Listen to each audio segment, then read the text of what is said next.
About 11 years back, I had the chance to fulfill a long-standing dream of mine to live and work in Africa. And so in the fall of 2005, I left Manhattan, where I was living at the time, and I moved to Ghana to join the Peace Corps. And I was posted to a small rural community in the north called Salaga. It was mostly a Muslim community, lots of really friendly folks. And I have to admit, when I first got there, I was a bit naive about what it would take to integrate into my community. I kind of thought being black gave me an automatic into everything, right? And then I would just blend in automatically, and all the Ghanaians would just embrace me, and little children would follow me around and be happy all the time. But the reality was that being American trumped all of that. It actually overshadowed my blackness. And instead of blending in when I first got there, I was alienated a lot. It was kind of like looking around at all these mirrors, but not ever really seeing my own reflection. I didn't speak the local language, and so I was often left out of conversations. I was a single woman with no children, and that was completely countercultural to Ghana, and people just thought I was odd, just in general. But the hardest part is that the little kids did follow me, but instead of being happy, they called me white lady, and that was really confusing for me. Right? That was new, it was really difficult. And so after just my first few months at site, I was frustrated. I was disappointed. This is not what I expected, and everything I tried to fit in, nothing really seemed to work. I tried carrying water on my head, like everybody else, but most of it ended up in my shirt because I couldn't get the balance thing right, so I spilled it. And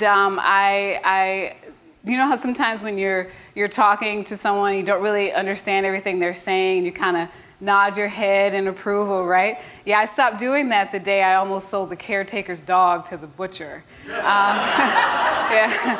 And so, and then somebody told me one day that I looked like a prostitute because I wore anklets, and that was not the look I was going for. So none of this was what I was going for. This was not what I thought Peace Corps would be like. But one thing I hadn't tried up to that point was spirituality.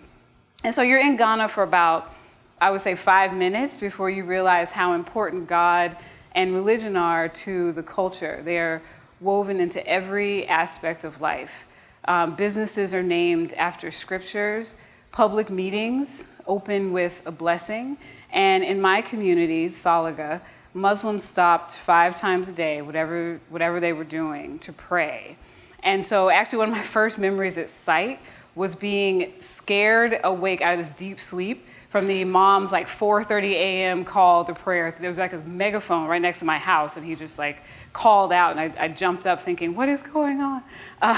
But I realized then that maybe I needed some divine intervention. And so I decided to go to a friend of mine, a Muslim woman. Her name was Madame Tahiru, to see if she could help me and if I could join her one day to go to mosque.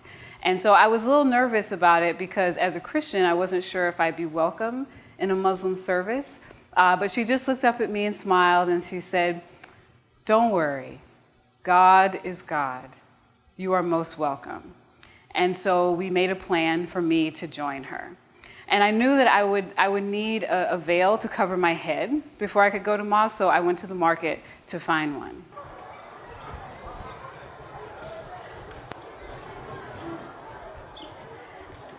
And so when you get to the market, I feel like anywhere in West Africa, it's full of sound and color and people and goats everywhere. And so I went from vendor to vendor, stall to stall, looking for just the right veil. And I found it. It was big and sheer, and it was copper colored, and it had this beautiful embroidery all on it. And so on the chosen Friday, I happily folded up that veil, and I walked excitedly to Madame's house. And when I got there, I did what I always did. I sat down on this big root. She has a huge shade tree in her courtyard, and I sat down on the root. And then she fed me like she always did. And then she said, "Now you have to wash so that you can go to mosque."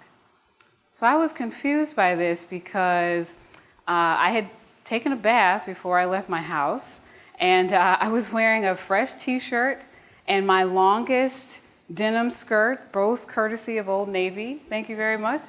And so I thought I was ready. I was like, yes, let's go. I just need help with my veil.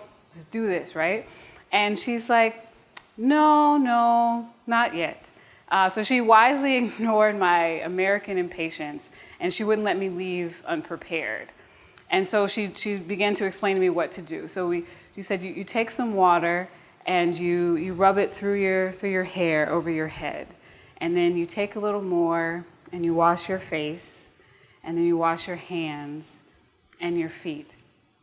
And with the patience of a mother, she very gingerly started to teach me about the ritual of prayer, how you stand and then you bow, and then you stand again and you bow, and then you kneel down, you lean forward, and you touch your forehead to the ground. And I practiced this over and over. Now, while I was practicing this, Madame was kind of looking at me and scrutinizing me the same way a mother would. And she was scrutinizing my appearance. So apparently my hair was way too big to fit under the veil. So she started pressing it down like, oh no, that won't work, right? And then, so she flattened out my fro. And then she started reaching on my sleeves because my arms and elbows were just, unabashedly exposed there. So that won't work, that won't work. And then my skirt, so again, it was long, but I had a slit in the back. She just shook her head disapprovingly like, oh, no, because too much of my calf and my lower leg were showing. So I thought, great, here's my chance, and I've missed it. I thought I was ready to go, but I didn't have a change of clothes. So I thought maybe I had just missed my chance altogether. But then she goes back into her house and she brings out exactly what I needed. And she hands me this beautiful ivory dress, and it had these long flowing sleeves and this big beautiful skirt that just swept the ground when I walked. And she hands it to me and goes, "You will wear this." And she walks away and lets me get changed. So I go put the dress on, I come back outside, and I felt brand new, right? I felt like this whole new person. And she looks up and she says, very fine, very fine. I thought, great, okay, moving in the right direction. So then she goes, well, now we have to now we fix your hair. So she takes a handkerchief and she ties my hair, which again is flat at this point. She ties it up and she puts all the curls underneath, and then she takes my pretty veil and drapes it over my head and my shoulders. And she stands back and she said, oh, very fine. You look just like a Muslim's wife. And I smiled down at her thinking, wow, I went from prostitute to Muslim's wife with just a wardrobe change. So ladies, never underestimate the power of a pretty dress, okay? Yeah. So now we actually were ready to go to mosque, and so we head down the road.